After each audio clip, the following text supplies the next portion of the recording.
There was a German Shepherd puppy in my garden, poisoned, barely breathing. I dropped the watering can.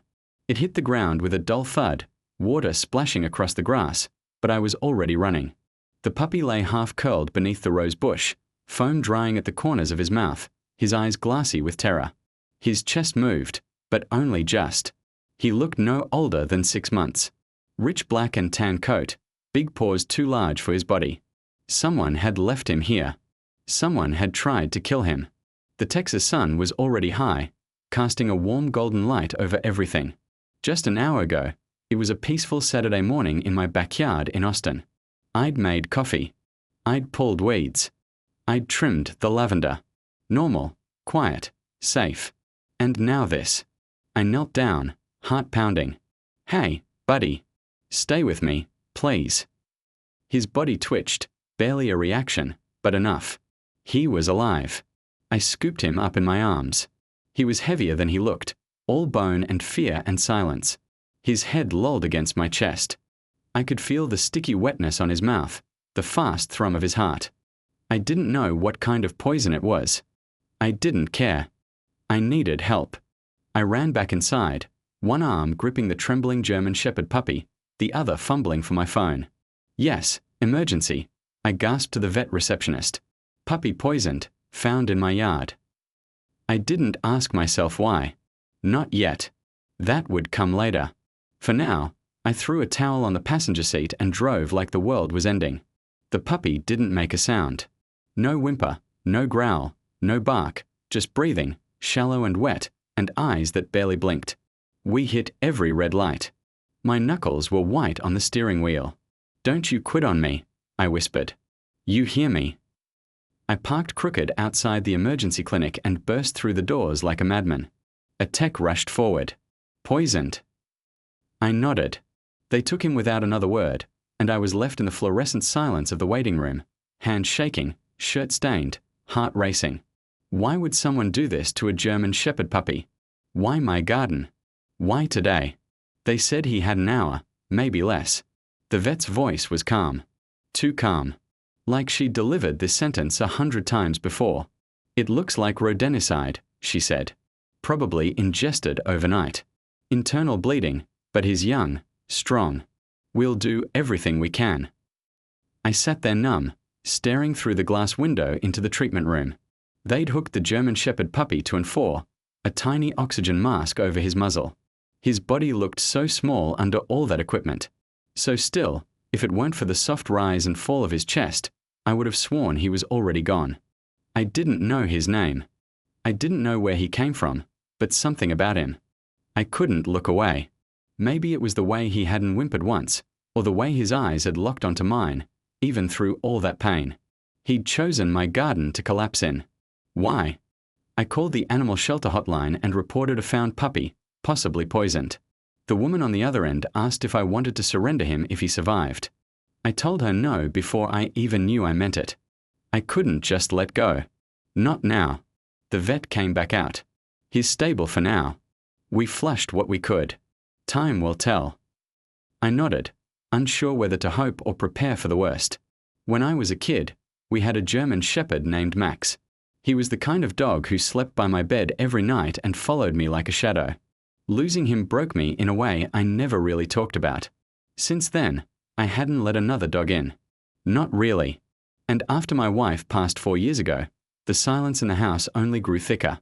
"He would have loved this garden," she used to say. I didn't want to hope. But as I stood there watching this poisoned puppy fight for his life, I felt something old stir inside me. Something like wanting to believe in second chances. The vet allowed me into the recovery room once he was stable. I sat beside him in the silence, one hand resting gently on his paw. It was warm, solid, alive. I leaned in, whispering, "You made it this far. Don't stop now." The German Shepherd puppy didn't respond, but he didn't let go either. And neither would I. What kind of world poisons something so young, so defenseless? And what kind of man would walk away from that? I stayed at the clinic all afternoon. Every time the door creaked or a nurse passed by, my body tensed. I kept expecting someone to walk in and say, "I'm sorry." But the words never came. Hours passed. The 4 kept dripping. The monitors beeped in rhythm with his tiny, fragile heartbeat. I didn't even know if he could hear me, but I kept talking anyway. "Hey, buddy, you picked the right garden. Okay, just hang on." The vet, Dr. Alvarez, checked in again. "He's responding," she said. "We are cautiously optimistic. His vitals are improving and he hasn't vomited since we administered the antidote." I almost laughed or cried. Maybe both. Does he have a chance? She nodded. "A real one now, but we'll need to keep him overnight." I offered to pay for whatever he needed. I didn't even ask how much. It didn't matter. The idea of leaving him alone in a cage made my stomach twist, but I also knew he needed the care. Before I left, I stood by his kennel. The German Shepherd puppy lay curled on a fleece blanket, and 4 still in his paw. But his eyes, those same haunted eyes, were open now, watching me, tracking me. "I'll be back in the morning," I whispered. His tail gave the faintest flick. Just once, but it was enough. The sun was already low over Austin by the time I got home. I walked through my backyard slowly, scanning the grass, the fence line, the garden beds, looking for I don't know what. Clues, a hole in the fence, a bag, a trace of who did this. Nothing. But I couldn't shake the feeling that someone had meant for him to die there. That garden had always been my sanctuary, mine and my wife's. We planted every tree together. We built that swing set for a kid we never had. And now it felt violated. Wrong. That night, sleep didn't come easy. I kept seeing the foam on his lips, the slow blink, the way his body folded in my arms, the way he didn't resist being saved. Who poisons a German Shepherd puppy? And why did he choose me? The next morning, I was at the clinic before the doors even opened. The receptionist recognized me and waved me through without a word. I walked fast, almost ran to the recovery area. I didn't know what I was expecting. More tubes, a still form under blankets, maybe nothing at all. But when I turned the corner, he was sitting up, weak, trembling, but upright. His head wobbled slightly when he saw me. And then, God help me, his tail moved. A few clumsy thumps against the towel beneath him, like he wasn't sure if he should be happy or scared. I knelt down beside the crate. "Hey there, warrior." The German Shepherd puppy blinked, slow and deliberate. One paw stretched toward the edge of the kennel, stopping just shy of the bars. I slid my fingers through the opening and he placed his paw over mine. That's when I knew I wasn't letting this one go. Dr. Alvarez came in, smiling. He's stronger than we expected. He held on all night. You gave him a chance he probably wouldn't have had. "Can I take him home?" I asked, surprised by my own question. She hesitated. "He's not out of the woods, but with the right meds and constant monitoring, yes, he'd be better off healing somewhere quiet." I looked at her. There's no place quieter than my garden. They gave me instructions, syringes, pills, a bland food diet, and a number to call in case of emergency. But I barely heard any of it. My focus was on him, on this tiny life that had somehow chosen me. He curled into the blanket on the front seat as I drove, head tucked close to the emergency brake. Every now and then, I reached over and touched his back gently, reassuring myself he was still there, still breathing. Back at the house, I carried him inside like glass, laid him in the living room on an old quilt I found in the closet, set up a water bowl, a heating pad, even lit a candle on the mantel, my wife's favorite scent. It felt like she should be part of this somehow. I sat beside him for hours. No TV, no music, just the wind through the trees and his soft, shallow breaths. At one point, I dozed off. When I woke, he was watching me. And then, without warning, he moved. Crawled an inch closer. Rested his chin on my leg. I didn't move. I couldn't. My throat tightened. My chest felt heavy, but in a way I hadn't felt in years. He didn't know me. He had no reason to trust me. But he did. This German Shepherd puppy had been poisoned, abandoned, left to die, and now he was here, laying on my leg like he'd always belonged. I named him Max. It just came out quiet and certain, like it had always been his name. The moment I said it, his ears twitched and his eyes flicked up to mine. Maybe it was coincidence, or maybe he remembered something, some version of love from before. Either way, it stuck. The first day at home was slow. Max barely moved, only shifting to drink a few sips of water when I held the bowl near his mouth. He didn't eat. I crushed the pills the vet gave me into warm broth and used a syringe to ease it down his throat. He didn't fight, just watched me with those deep, tired eyes. Every couple of hours, I'd carry him out into the garden, cradled in a blanket like a newborn. He'd lift his head slightly, sniff the breeze, then let it fall again. I caught myself talking to him about the weather, about the plants, about nothing. I hadn't heard my own voice this much in months. When evening came, I brought him back inside and lay beside him on the floor. He pressed his nose into my shirt and let out the softest exhale, like a sigh of surrender. That night, I dreamed of my wife. She was standing in the garden, her hands covered in soil, smiling at me like she used to when we planted tomatoes together. Max sat at her feet, tail wagging, alive and bright. I woke up with tears in my eyes, and Max curled tight against my side. The next morning, he stood on his own, wobbly, legs like sticks, but he stood. Took 3 shaky steps toward the water bowl and lapped at it while I watched, stunned. He looked up at me after, tongue dripping, and for the first time, there was something new in his eyes. Something like will. Later that day, he sniffed at a chew toy I'd kept from years ago. One I hadn't had the heart to throw out after our last dog passed. Max pawed it, hesitated, then mouthed it gently. My heart nearly broke in two. This German Shepherd puppy had fought off poison. He had come back from the edge, and now he was exploring toys. Tentative, unsure, but alive. He was choosing life again, one tiny moment at a time. I didn't know what the next days would bring, but for the first time in a long, long time, I was looking forward to tomorrow. On the 3rd morning, he barked just 3 times once. A soft, surprised sound, like even he didn't expect it at all. I was in the kitchen, making oatmeal when I heard it. I froze, spoon in hand, and waited. He'd made that sound by sitting by the door, ears up, looking at the wall. Want to go out? I asked gently. His tail wagged, slow but sure. I opened the door, and he stepped outside on his own, his first steps in the garden since the day I found him there. The sunlight caught the bronze in all his black and tan fur coat, making him look so much stronger than he had any right to be after what he'd gone through endured. He walked slowly around the edges of the yard carefully, nose to the ground, checking everything out, paused by the rosebush where I'd found him before, then turned and looked back at me like he remembered something. I sat there for a moment, watching him move. The same bench I used to sit on with my wife, drinking coffee, laughing about squirrels stealing our tomatoes from the garden.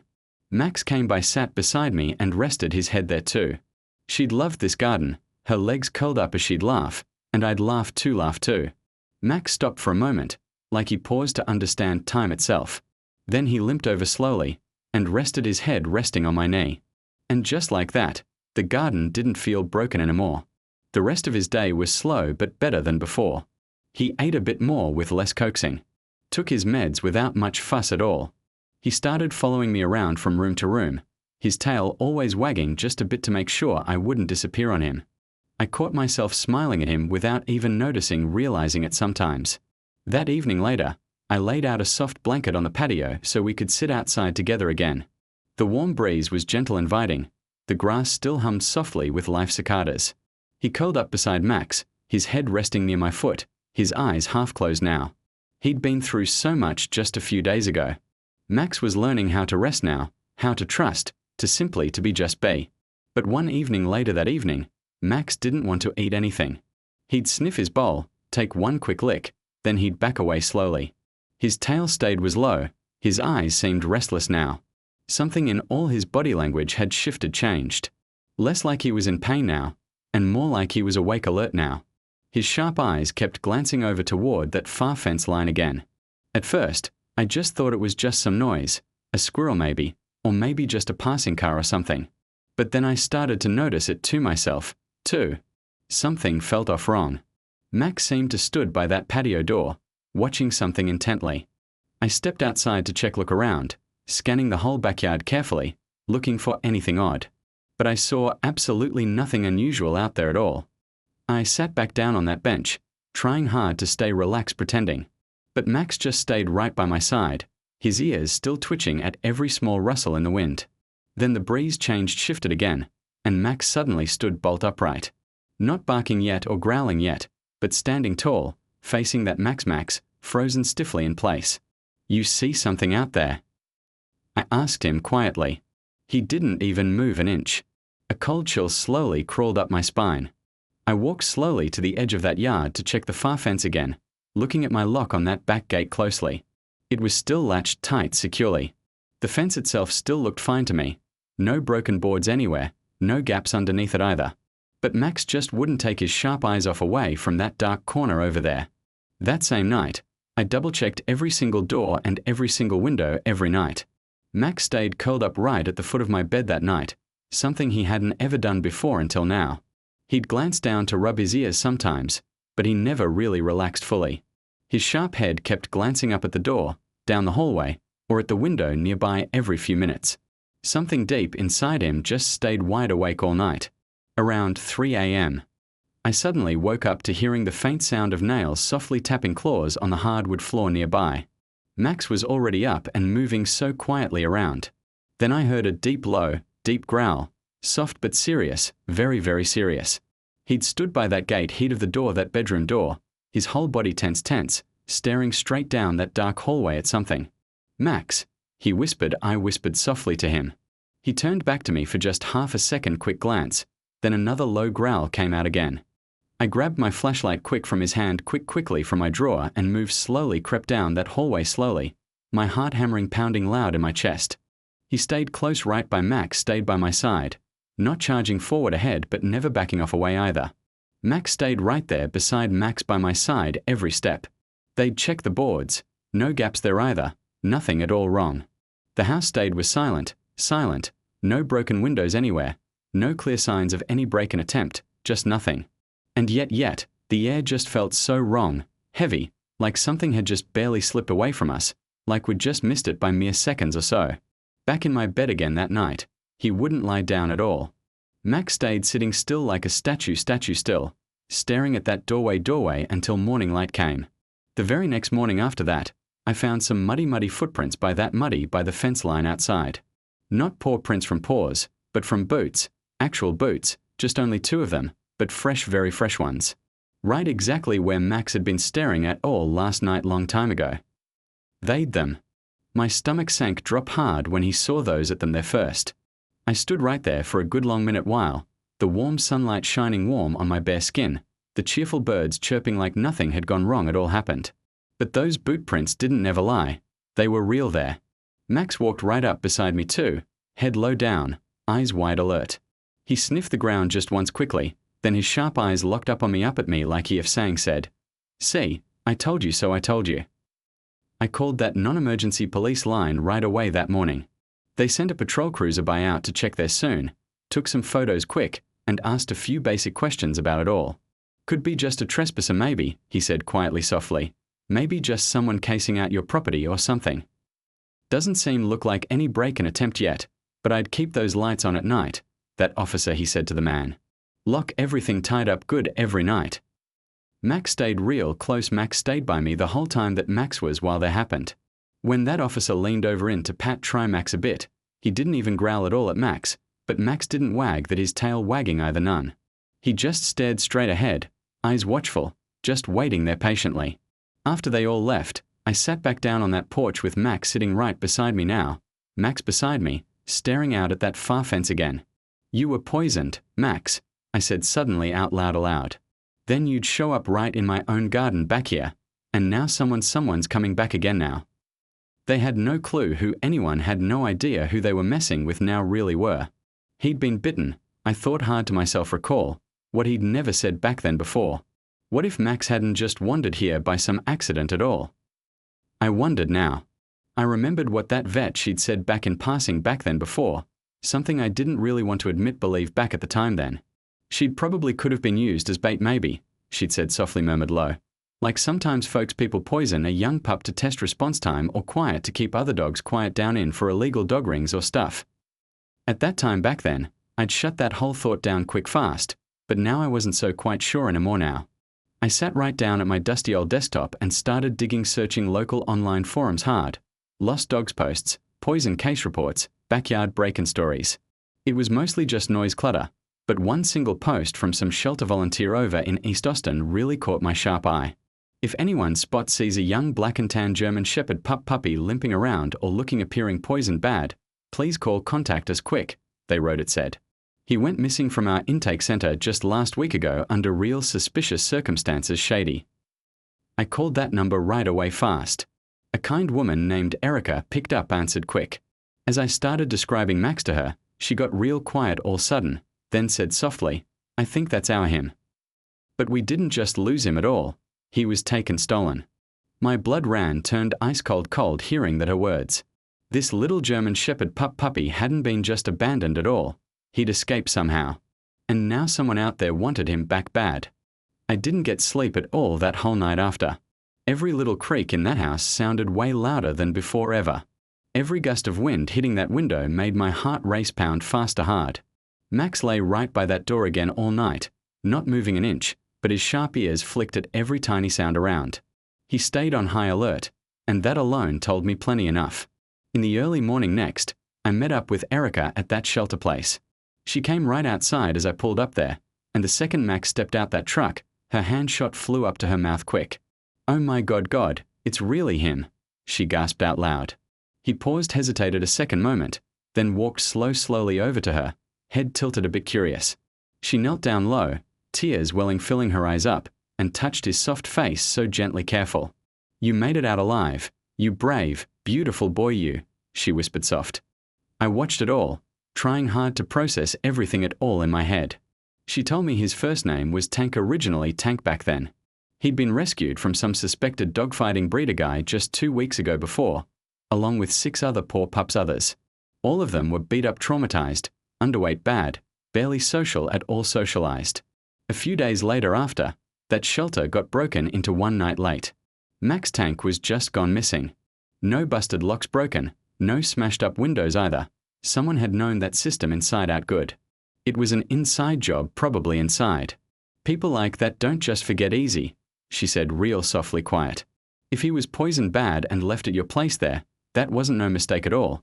It was a message maybe, or just a disposal dump. Max pressed his side against my leg hard as we stood there in that shelter parking lot outside. I could feel the warm heat of his body right through my jeans, solid and real and there. He wasn't shaking, trembling no more at all. He was watching that world like a soldier now, steady. I asked her straight what would happen if I didn't give him back, return him. If I just kept him with me for good. She looked at me a long moment, thinking. You saved his whole life, she said finally. That has to count for something big. She helped me file a quick formal adoption form request, rushed fast-tracked it due to the weird circumstances. By that afternoon, it was all done, finished. Max was mine now, legally mine, forever mine permanently. He got a brand new shiny collar, deep blue nylon one with a strong metal clasp, he did. I bought Max a new collar on the way home. It felt like a symbol somehow, a clean break from all that past mess behind him. But as I clicked that collar around his neck, Max's neck, Maxie turned and looked sharp at that garden gate again. And then, I saw it, just for a split second quick.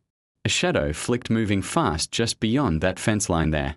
Max lunged hard forward quick with a bark that rattled the whole air, deep, full-throated, loud. Not scared panic, but a warning, loud and clear warning. By the time I reached that gate to check, there was no one there at all.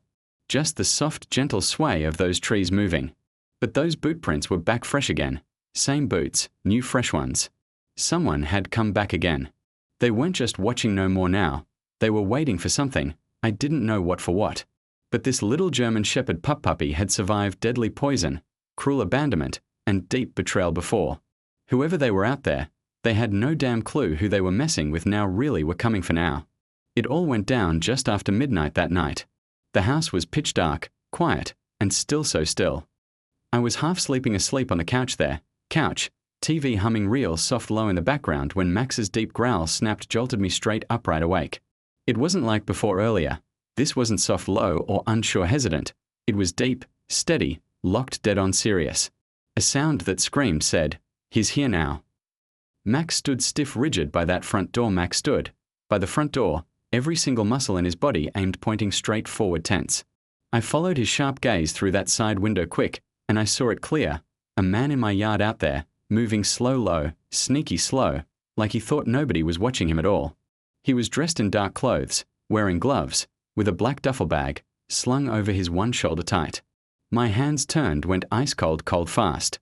I grabbed my flashlight quick with one hand, my phone shaking in the other shaky one. My voice trembled, shook as I dialed 911 fast. "There's someone in my yard," I whispered. "Possibly armed, maybe armed. Please send police now, right now."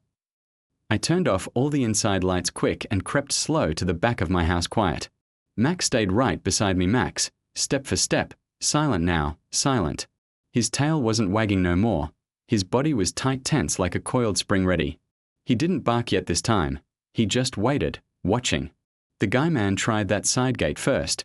It didn't budge open, locked tight. Then he moved slow to that back fence over, right at the same damn spot where we'd seen those prints before earlier. That's when Max shot out, lunged through that dog door lightning fast like lightning, teeth flashing bared, growl ripping loose, unleashed loud. The guy man didn't see it coming at all. Max didn't hit him wild blindly. He went low fast, grabbed his pant leg hard, Max, and yanked, pulled hard, sending him crashing hard into that garden bed dirt. Dirt flew up everywhere, tools went scattering, clattered. Grass tore, dirt flew up. The guy man screamed loud, shocked.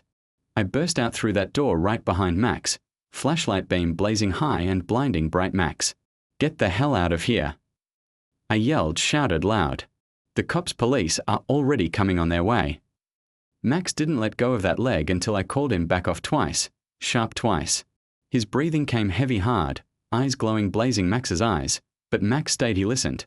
He obeyed, came back to my side quick. He stood right there. Max stayed, body still square between me and that guy, intruder Max. The man guy staggered up to his feet, limping bad, then bolted, ran fast through that gate, gone quick before those sirens got close, even arrived. The cops' officers rolled up, pulled up just minutes later quick. One of them knelt down low beside Max, checking his fur coat, his eyes, his strong legs. Max checked. "This is a damn fine good dog, Max," he said, quiet, impressed. "Most dogs wouldn't react like that fast. He's not just guard protective, he's sharp, smart as hell." They took some fingerprints, jotted notes down, said they'd follow up later, but I knew deep down that guy, he'd probably slipped through the cracks, likely wouldn't be caught, found. Guys, men like that always slip through cracks somehow. But one big thing had changed now for sure. He wouldn't dare come back here again, because this house now, this yard now, belonged to someone fierce now.